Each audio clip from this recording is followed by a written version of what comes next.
কেন লাগবে নাকি? আমি বলছি হ্যাঁ হয়তো লাগবে। বলতেছে যদি তোমার লাগে তাহলে শুক্রবারে কিসের প্রয়োজন, আমি তো শুক্রবার ছাড়াও তোমার কাছে আসতে পারি। আমার কাছে মনে হয়েছে আচ্ছা ঠিক আছে শুক্রবার ছাড়াও যদি আপনি আমার কাছে আসেন কোনো সমস্যা নেই, কিন্তু আমার লাগবে। তো আমি একদিন ট্রাই করলাম যে ওনাকে আমি আমার বাসায় ডাকলাম, ডাকার পর ট্রাই করলাম, ট্রাই করার পর দেখলাম যে না উনি ভালোই পারেন। তো আমি তাকে জিজ্ঞেস করলাম যে আপনি এত পারেন, আমার জামাই তো এত পারে না। সে বলতেছে আমি কি তোমার আমার মতো পিচ্ছি নাকি, আমি পারবো না, আমি কিন্তু অনেক করতে পারি, আমি তোমার মতো দুইজন কুকলে আমার কিচ্ছু হবে না। আমি বললাম যে ওরে বাবা তুমি দুইজনকে তো কিচ্ছু হবে না, তো তুমি অনেক পারো, ঠিক আছে আমার আরো এক লাগবে। সে কি করলো, বলছো তাই আরো এক লাগবে, ঠিক আছে সমস্যা নেই। তখন আমরা এটাকে নিয়ে আরো একবার শুরু করলাম। সে বলতেছে তোমার হাজবেন্ড কি সত্যি পারে না? আমি বলতেছি না পারে না। তো তাহলে তো আমি দেখতেছি তোমার সবকিছু অপূর্ণতাই রয়ে গেল, যেমন স্বামীর ভালোবাসা আদর সোহাগ, এগুলো তো সবকিছু অপূর্ণতাই রয়ে গেল। আমার বলছে হ্যাঁ অপূর্ণতাই রয়ে গেল। বলতেছে কোনো সমস্যা নেই, আমি সবকিছু পূর্ণ করব, আমি সবকিছু দিয়ে দিব, আমি সবকিছু করবো, তাতে কোনো সমস্যা নেই, কিচ্ছু হবে না, মানে এরকম কিছু একটা। আমি তাকে জিজ্ঞেস করলাম যে কিচ্ছু তো হবে না জানে, কিন্তু ভবিষ্যতে যদি বলে যে আমাকে বিয়ে কর, আমি কিন্তু তোমাকে বিয়ে করতে পারবো না, আমি তোমাকে ভয় করতে পারবো। আসসালামু আলাইকুম, নিয়ে আসছে আপনাদের জন্য নতুন একটা জীবন কাহিনী।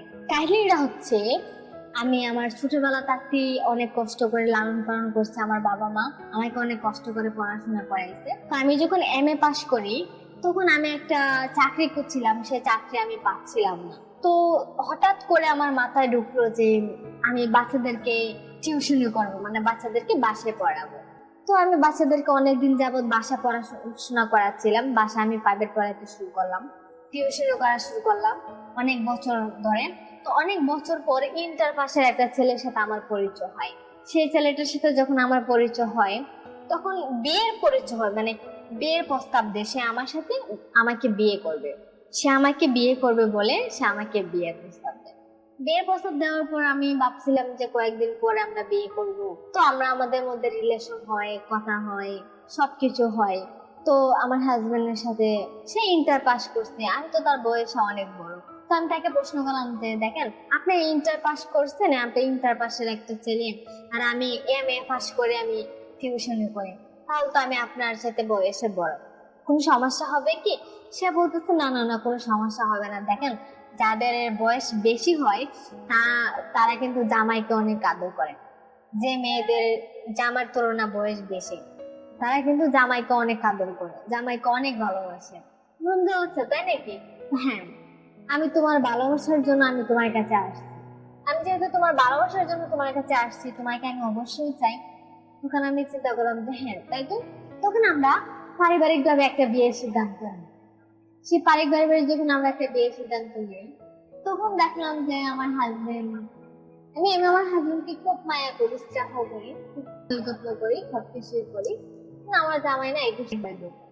শারীরিকভাবে তাকে আমি জিজ্ঞাসা করলাম যে তুমি তো সেগুলো দুর্বল, এরকম কিছু একটা।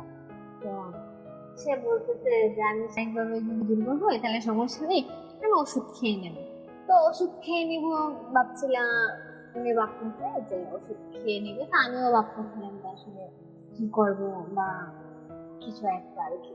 তারপর আমার নেক্সট টাইম তার পূর্বতে যখন আমি আরেকটা মানুষের সাথে পরিচয় হয় তখন আমার কাছে মনে হয়েছে যে আমার সমবয়সী একজনকে দেখে বিয়ে করা উচিত ছিল, তো আমি এটা ভুল করে ফেললাম। তখন আমি আমার বয়ফ্রেন্ড হিসাবে আমি আরেকজনকে বেছে নিলাম, সে আমার বয়সে 4-5 বছরের বড়, আমার বয়সে 4-5 বছরের বড়, আমি আরেকজনকে বেছে নিলাম। তো আমার হাজবেন্ডের সাথে সংসার চলতেছে, আমার যে একটা বয়ফ্রেন্ড আমি আমি তার সাথেও আমার নিয়ম মিশে চলতেছে, তার সাথে আমার নিয়মিত টাকা হইতেছে, ঘোরা হইতেছে, সবকিছু হইতেছে। তো আমার যে হাজবেন্ডটা, এটা হচ্ছে আমার ছোট একটা হাজবেন্ড, পিচ্ছি একটা হাজবেন্ড।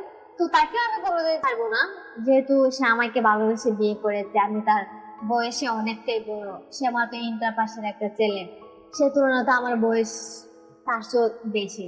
তো আমার যেহেতু এটা বেশি, আমি যেহেতু সবকিছু বুঝি জানি, তাহলে আমি একটা কথাই তাকে বলি যে আমি তোমাকে কখনো চাইবো না। উনি ওনাকে আমি আমার জামাই হিসাবে আমি আমি তাকে ফোন করে নিচ্ছি। আরেকদিন যিনি আছে সে হচ্ছে আমার বয়ফ্রেন্ড। সে প্রথম থেকে আমি খুব ভালোবাসি, কিন্তু নিজের স্বামীর অধিকারটা আমি তাকে দেই নাই। আমি আমার চাহিদা অনুযায়ী আমি তাকে ব্যবহার করি, আমার চাহিদা অনুযায়ী আমি ফিক্স করি, আমার জন্য কোনো কষ্ট না হয়। যেমন ধরেন স্বাভাবিকভাবে যদি হয় 3 বার, সেই জায়গা থেকে আমাকে আমি আমার কাছে আনি, ওনাকে আমার কাছে আমি 5 বার করে আনি। তো যেহেতু যারা হাজবেন্ড বল কি করার আছে, সংসার ত্যাগ করা তো আর লাভ নেই। আমি ভাবছিলাম যে সংসার ত্যাগ করবো না, আমি তার সাথেই থাকবো, আমার বয়ফ্রেন্ড হিসেবে আমি আরেকজনকে খুঁজে নেব। তো আমার বয়ফ্রেন্ডের সাথে আমার পরিচয় হয়, দেখা হয়, তখন আমি তাকে এই কথাটা বলি যে আমি যাকে বিয়ে করেছি তার বয়স কম, কিন্তু তার চিন্তাও কম, আমার চিন্তা বেশি। তো আমার এটা মতো আমার বয়ফ্রেন্ড পারতেছিল না, এরকম ভাবে তুমি পারবা কিনা। সে বলতেছে ঠিক আছে ঠিক আছে, কোনো সমস্যা নেই, আমি পারবো। সে বলতেছে ঠিক আছে ঠিক আছে, কোনো সমস্যা নেই, আমি পারবো। তো বিষয়টা হচ্ছে যে পারবে উনি, ঠিক আছে। আমি তাকে বললাম যে ঠিক আছে, আমি একদিন ট্রাই করে দেবো, তুমি পারবে কিনা। সে বলতেছে আচ্ছা ঠিক আছে, সমস্যা নেই, আমি ট্রাই করে, আপনি ট্রাই করে দেখেন, আমি ব্যাপারটা ম্যানেজ করে নিচ্ছি। তো একদিন তাকে, শুক্রবারের দিন আমার হাজবেন্ড বাসায় ছিল না, তাকে বললাম যে আপনার তো অফিস বন্ধ আছে। সে বলতেছে কেন, লাগবে নাকি? আমি বলছি হ্যাঁ হয়তো লাগবে। বলতেছে যদি তোমার লাগে তাহলে শুক্রবারের কিসের প্রয়োজন, আমি তো শুক্রবার ছাড়াও তোমার কাছে আসতে পারি। আমার কাছে মনে হয়েছে আচ্ছা ঠিক আছে, শুক্রবার ছাড়াও যদি আপনি আমার কাছে আসেন কোনো সমস্যা নেই, কিন্তু আমার লাগবে। তো আমি একদিন ট্রাই করলাম, যে ওনাকে আমি আমার বাসায় ডাকলাম, ডাকার পর ট্রাই করলাম, ট্রাই করার পর দেখলাম যে না, উনি ভালোই পাই। তো আমি তাকে জিজ্ঞেস করলাম যে আপনি এত পারেন, আমার জামাই তো এত পারে না। সে বলতেছে আমি কি তোমার জামার মতো পিচ্ছি নাকি, আমি পারবো না, আমি কিন্তু অনেক করতে পারি, আমি তোমার মতো দিলে আমার কিচ্ছু হবে না। তো আমি বললাম যে ওরে বাবা, তুমি দেখো তোমার কিচ্ছু হবে না, তো তুমি অনেক পারো। ঠিক আছে, আমার আরো এক লাগবে। সে কি করলো, বলতেছে ও তাই, আরো লাগবে, ঠিক আছে সমস্যা নেই। তখন আমরা এইটাকে নিয়ে আর শুরু করলাম। সে বলতেছে তোমার হাজবেন্ড কি সত্যি পারে না? আমি বলতেছি না, পারে না। তো তাহলে তো আমি দেখতেছি তোমার সবকিছু অপূর্ণতাই রয়ে গেল, যেমন স্বামীর ভালোবাসা, তোর স্বভাব, এগুলো তো সবকিছু অপূর্ণতাই রয়ে গেল। আমি বললাম যে হ্যাঁ অপূর্ণতাই রয়ে গেল। বলতেছে কোনো সমস্যা নেই, আমি সবকিছু পুরো করবো, আমি সবকিছু দিয়ে দিব, আমি সবকিছু করবো, তাতে কোনো সমস্যা নেই, কিচ্ছু হবে না, মানে এরকম কিছু একটা। আমি তাকে জিজ্ঞেস করলাম যে কিচ্ছু তো হবে না জানে, কিন্তু ভবিষ্যতে যদি বলে যে আমাকে বিয়ে করো, আমি কিন্তু তোমাকে বিয়ে করতে পারবো না, আমি তোমাকে ব্যবহার করতে পারবো। তুমি আমার সাথে ভালো সুন্দর হ্যান্ডসাম ইনটেক একটা ধরে নিয়ে আসতে পারো, তাতে আমার কোনো সমস্যা নেই। কিন্তু আমি তোমাকে, তুমি আমার কিস করতে পারো, আমি তোমার কিস করতে পারো। তুমি হচ্ছে আমার একটা বন্ধু, তোমাকে আমি বন্ধু হিসাবে ব্যবহার করতে পারি, কিন্তু আমি যে ওনাকে ছেড়ে তোমার কাছে আসবো তা আমি কখনই পারবো না। বিষয়টা হচ্ছে এরকম যে পারবো না, তো আমরা পারবোই না। তো আমার হাজবেন্ড আমাকে মাঝে মাঝে বলতো যে আমি তো না, তোমার কি কষ্ট হবে না, এরকম আর কি। তো আমি মনে মনে ভাবছি তুমি পারো না, পারতে কি হয়েছে, আমার তো আরেক বয়ফ্রেন্ড আছে, সে তো সবকিছু দেয়, সে তো আমাকে সবকিছু দেয়, তাতে কোনো সমস্যা নেই। তো এরকম বিষয়টা হচ্ছে যে সে আমাকে সবকিছু দেয়, যা সবকিছু দেখাশোনা করে, সে আমাকে নিয়মিত, মানে আমি যখন চাচ্ছি তখন পাচ্ছি, মানে একে একটা 1 ঘন্টা 1.5 ঘন্টা 2 ঘন্টা পরে অনেক নিয়ে। আর আমার হাজবেন্ড যে সে হচ্ছে, সে 5-10 মিনিটের বেশি সে পারে না। তো 5 মিনিট আর কই 1 ঘন্টা, তো আমার 1 ঘন্টা প্রায় আমার 1 সপ্তাহের মধ্যে আর লাগে না। যদিও সে লাগে, সেটা আমি আমার হাজবেন্ডের কাছ থেকে আমি চাই নি। বিষয় হচ্ছে এরকম। তো যাদের হাজবেন্ড একটু দূর, তারা কখনো চিন্তা করবেন না যে হাজবেন্ড তো তাতে কি আমি আরেকজনকে বেছে নেব, বিয়ে করব। না, বিয়ে করার কোনো প্রয়োজন নেই, বিয়ে করার কোনো দরকার নেই আপনাদের। আপনি হাজবেন্ডের পাশাপাশি আরেকটা friends তৈরি করেন, আরেকটা বন্ধু তৈরি করেন, আরেকটা মানে কিছু একটা তৈরি করেন। বিয়ে ছাড়া, বিয়ে যাকে করছেন তাকে নিয়েই থাকেন, তাতে কোনো সমস্যা নেই।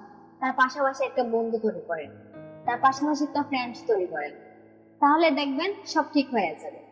আর সবকিছু না পারলে যে তার সংসার ত্যাগ করতে হয়, বিষয়টা এরকমটা কিন্তু না। সমস্যা যারা আছে তারা নিজেকে মনে করেন যে আমার মধ্যে একটু সমস্যা আছে, তারা কোনো ডাক্তারের পরামর্শ নিতে পারেন, তারা কোনো ওষুধ খাওয়ার চেষ্টা করতে পারেন, তারা কোনো চিকিৎসা গ্রহণ করার চেষ্টা করতে পারেন, স্বাভাবিক।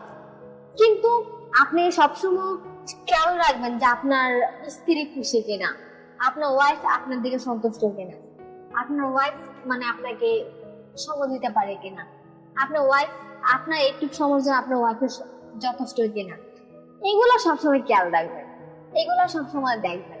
দেখবেন যে সংসার কখনো ত্যাগ হয় না।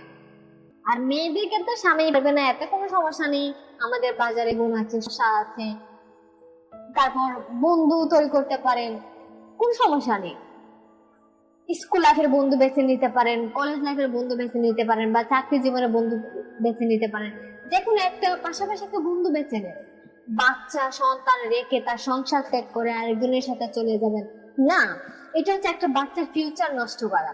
তো এই কাজগুলো না করে, বাচ্চার ফিউচার নষ্ট না করে আপনি হাজবেন্ডের সাথে থাকেন, কোনো সমস্যা নেই। আপনি আপনার পরিবারের সাথেই থাকেন, কোনো সমস্যা নেই। আপনি আপনার মতো করে একটা বন্ধু বেছে নেবেন, যার সাথে আপনি মানসিক শান্তি পান, মানসিক সুখ পান, যার কাছে আপনি তাকে আপনি বেছে নিতে পারেন, তাতে কোনো সমস্যা নেই। কিন্তু সংসার কখনো ত্যাগ করবে না। যেমন আমি কখনো সংসার ত্যাগ করি না। সংসার কেন ত্যাগ করবো? সংসার ত্যাগ করার জন্য কেউ কিছু করে না।